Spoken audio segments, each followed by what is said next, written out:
چلو در رسول پہ چلتے، آؤ حضور کی بارگاہ۔ کہتے ہیں نبی پاک کی بارگاہ میں آئے، حضور نے چہرے دیکھے، کریم سے مسئلہ نہیں پوچھنا پڑا۔ میرے مصطفیٰ کریم نے فرمایا بھوک لگی ہوئی ہے تم تینوں کو؟ 3-4 دن ہو گئے؟ اللہ کے رسول نے فرمایا مجھے پورا ہفتہ ہو گیا ہے۔ سبب کچھ اور ہے جس کو تو خود سمجھتا ہے۔ زوال بندہ مومن کا بے زری سے نہیں، بھوک نقصان کا وجہ نہیں بنی، وجہ کوئی اور بنی ہے۔ رشوتیں جو بازار گرم ہوئے ہیں لوٹ مار کے، یہ روٹی کے لیے نہیں، یہ زیادہ کھانے کے لیے، یہ بینک بیلنس کے لیے گرم ہے۔ یہ لوٹ مار کا مقصد کوٹھیاں بنانا ہے، روٹی کا تو رب کریم کا وعدہ ہے۔ جو روز روتا ہے شام کو کہ میرا کاروبار کوئی نہیں، اصل میں کہتا ہے بنگلہ کوئی نہیں، اصل میں کہتا ہے کار کوئی نہیں، پجارو کوئی نہیں، روٹی تو اللہ عطا فرماتا ہے، اس کا وعدہ ہے۔ فرمایا حضور نے 3 دن بیت گئے، چلو۔ میرا بے تکلف صحابی ابو الحسن انصاری، وہ بڑے نصیب والے ہوتے ہیں جن کو میرے نبی پاک خود کہتے تھے کہ تیری فلانی ذمہ داری ہے۔ اس زمانے کا تو کسی کو کہہ دیا جائے یہ تیری ذمہ داری ہے تو کہتا ہے یہ تو پھٹیکے ڈالنے لگ گیا ہے، یہاں سے تو چھٹی کر جانی چاہیے۔ خوش ہوتے تھے صحابہ کہ ہماری ذمہ داری لگی۔ کہتے ہیں حضرت ابو الحسن انصاری کے گھر گئے، نبی پاک نے فرمایا بھوک بڑی لگی ہے، کھانا لا۔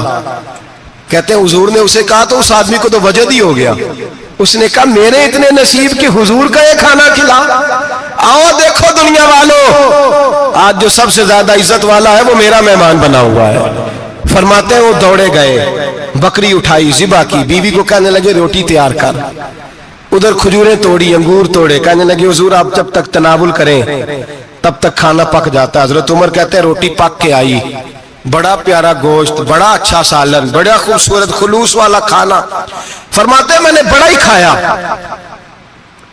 نبی پاک نے نہ ایک روٹی لی اور چھوٹی چپاتی، تھوڑا تھوڑا سالن کونوں سے، اور جب نبی پاک نے کھا لیا تو حضور کی آنکھوں میں آنسو آئے۔ حضرت عمر کہنے لگے حضور روئے کیوں؟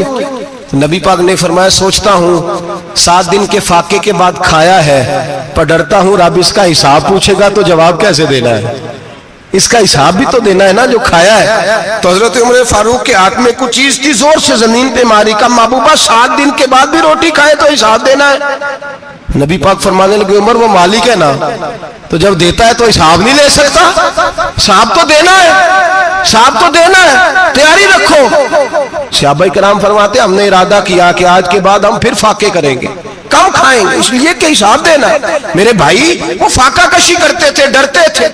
یہاں تو لوگ کھا کے بیمار ہیں، کھاتے جا رہے ہیں، سوتے جا رہے ہیں، کھاتے جا رہے ہیں، سوتے جا رہے ہیں۔ یہ بھی وقت آئے گا رمضان شریف کا، سویرے درس پہ آؤ کہتے نیند بڑی آتی ہے، سویرے 2 سپارے پڑھ کے سویا کرو کہتے صاحب نیند بڑی آتی ہے، فجر کے بعد ہی تو وقت ہوتا ہے اللہ اللہ کرنے کا، سحری کا، کھاتے جا رہے ہیں، سوتے۔ لوگ جماعت سے نماز نہیں پڑھتے سو جاتے، جماعت کا ثواب چھوڑ کے سو جائیں گے۔ بھائی رمضان مبارک میں فاقہ کشی کی ٹریننگ ہوتی ہے، فاقہ کشی کی تربیت لے، رمضان میں روکے اپنے آپ کو، تربیت ہوگی۔ اور ہمارے صوفیاء فرماتے ہیں جو زیادہ کھاتا ہے اس کا نفس اس کو زیادہ پہ مائل کرتا ہے، خواہشات نفس پیدا ہوتی ہیں۔ میرے نبی پاک علیہ السلام نے جوانوں کو حکم دیا ہے یا معاشر الشباب، او جوانوں، یا رسول اللہ کیا حکم ہے؟ فرمایا یا نکاح کر لو اگر طاقت ہے، نہیں طاقت تو روزے رکھو۔ حضور روزے سے کیا ہوگا؟ فرمایا تمہارا نفس کچلا جائے گا، شیطان وسوسہ اندوزی نہیں کرے گا۔ آج نوجوان بڑھ بڑھ کے کھاتا ہے، بہت زیادہ کھاتا ہے، کبھی اس ہوٹل سے کھاتا ہے، کبھی اس ہوٹل سے کھاتا ہے۔ اتنا زیادہ کھائیں گے تو نفسانی قوتیں اچھل کر کے آئیں گی، مشکل ہو جائے گا۔ شادیاں دیر سے ہوتی ہیں، ماں باپ آنکھیں بند کر کے بیٹھے ہوئے، اگر ماں باپ کی ذمہ داری ہو اور ماں باپ نکاح نہ کرے تو نبی پاک نے فرمایا بچے گناہ کریں گے تو جتنا گناہ بچے کو اتنا باپ کو بھی ہوگا۔